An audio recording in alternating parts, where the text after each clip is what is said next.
Well, what do you know? About a month ago, Lord Power Church returned from the dead and sent us back in time with the rather quiet release of the Class 411/412 EMU pack, something that none of us were expecting at all.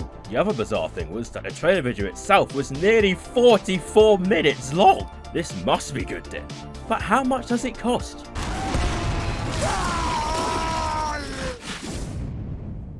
Well, that's why I'm here, to find out whether this pack is worth your entire life savings. Right, let's crack on then. But first, a word from our sponsor. Cheese. Thanks, Jam. Roll the intro, Gary. No. No. Ow. Yes, that. No, go back. Time for a bit of history. The Class 411 was a slam door train. And if you don't know what a slam door train is, it's this. Derived from the Mark I coach design and commonly known as the 4-set, these trains were introduced between 1956 and 1963, and during its lifespan served on the Kent Main Lines, South Western Main Line, and briefly on the Brighton Main Line. Variants of the Class 411 also included the Class 410 and Class 412, or 4BEP, I think. But for most of the BEPs, demand was rather low, which resulted in many of them being converted into 4 sets, and the remaining 7 being reclassified as Class 412, which were operated by Southwest Trains. By the early 2000s, the last units were replaced by the Zeros, Electrostars and Junipers, but their glory now lives on in Train Simulator. Now, where should I start off this train? First off, the modelling is absolutely spectacular. I just love the pure amount of effort and attention to detail that was put into it. Dare I say it's perfect. I mean, for once, what is there to complain about anyway? It's bloody fantastic. That's not it though. Look at the amount of different external variations you get off this train. And not 1, not 2, not 3, but 4 different passenger views. That's a passenger view in every single carriage. Like, how is that even possible?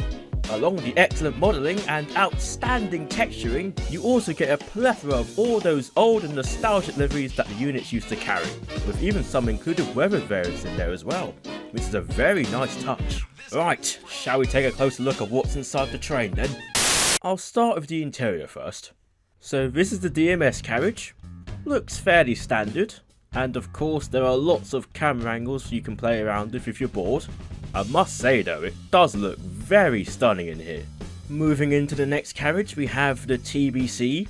Now this is new, you get to move around the guards compartment, which is very cool.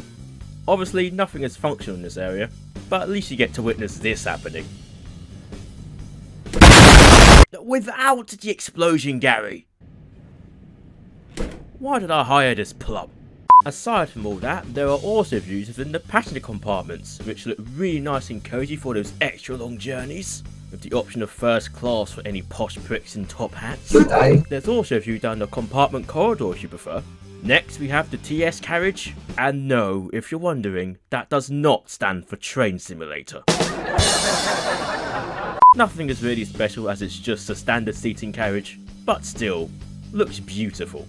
And lastly, for the Class 412s, there is the TSRB carriage, or more simply, the buffet car, of which the buffet is sadly closed due to COVID-19 regulations. But if you do want a little something, then there's this little baguette sandwich here that I'm pretty sure hasn't been eaten in 20 years. Joking aside, all the passenger views look extremely impressive and very well detailed. What impresses me more though is how they managed to implement more than one. To be honest, I wouldn't mind seeing more of this added in future AP stock packs, because I genuinely think this is a really neat idea.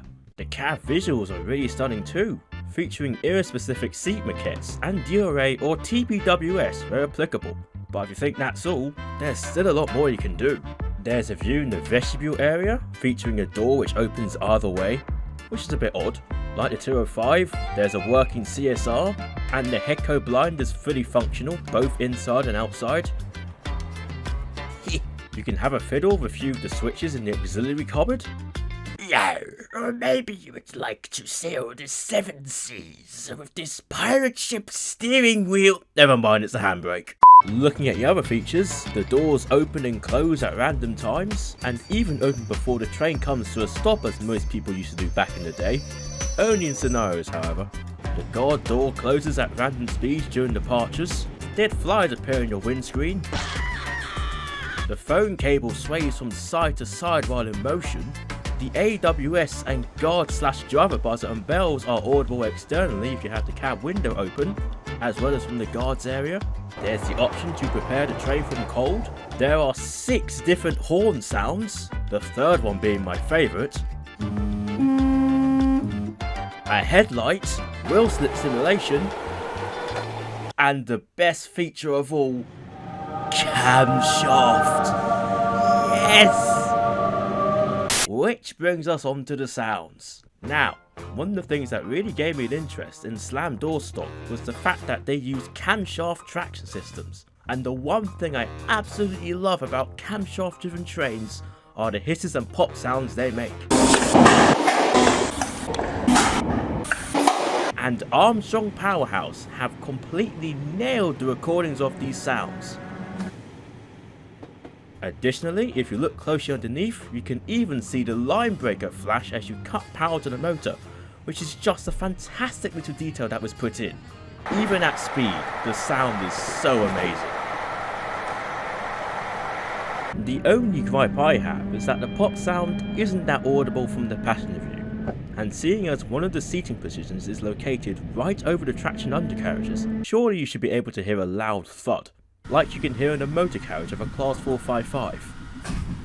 I mean, I could be wrong, but it's only something I noticed. There is also a massive variation of clinks, clunks and groans you have a chance of hearing when you apply power, as well as a huge total of 74 different braked grille sounds you could hear when coming to a stop. But if you want the best of these sounds, then it's recommended that you try to come to a smooth stop while braking, something I'm still trying to work on. And I'll admit, it isn't easy. In fact, stopping this train isn't easy in general thanks to its varied power and braking performance.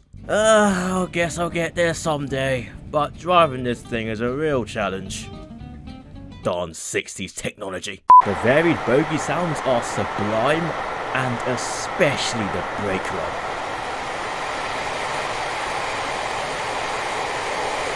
It's just so satisfying to hear. The compressor sounds are wonderful and sounds even better when you're sat right over it. And finally, the EE507 motor, which sounds immensely fantastic. Plus, if it's still not loud enough for you, then the motor factor is always there if you want it, because why not? Why can't the 377 sound like this? Oh, getting carried away again. Can't be having that. Right, feck off! Anyway, but I'm afraid the only sound that lets this pack down is the flange, which, you guessed it, is reused because LOLXD. You can't take flange sounds from a modern train of the early 21st century and put them onto a tin can from the 60s.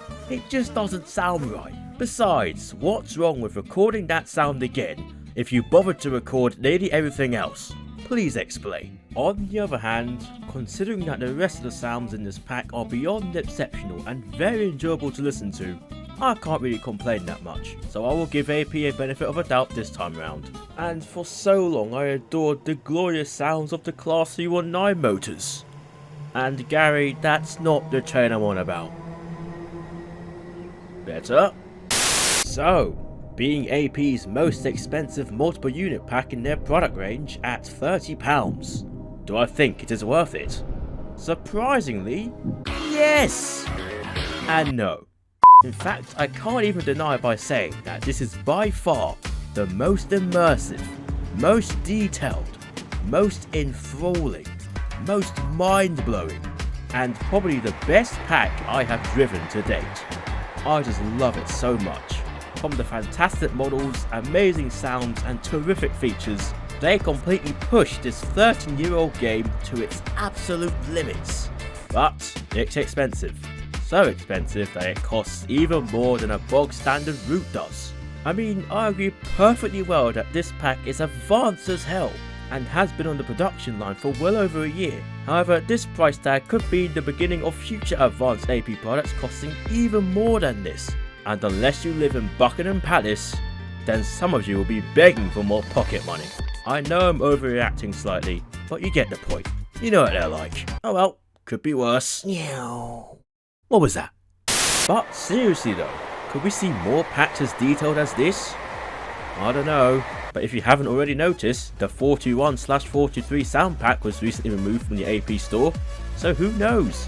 Maybe we are due another Slammer pack. Oh, that would be so cool.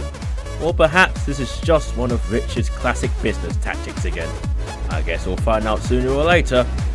Or should I say, spoilers?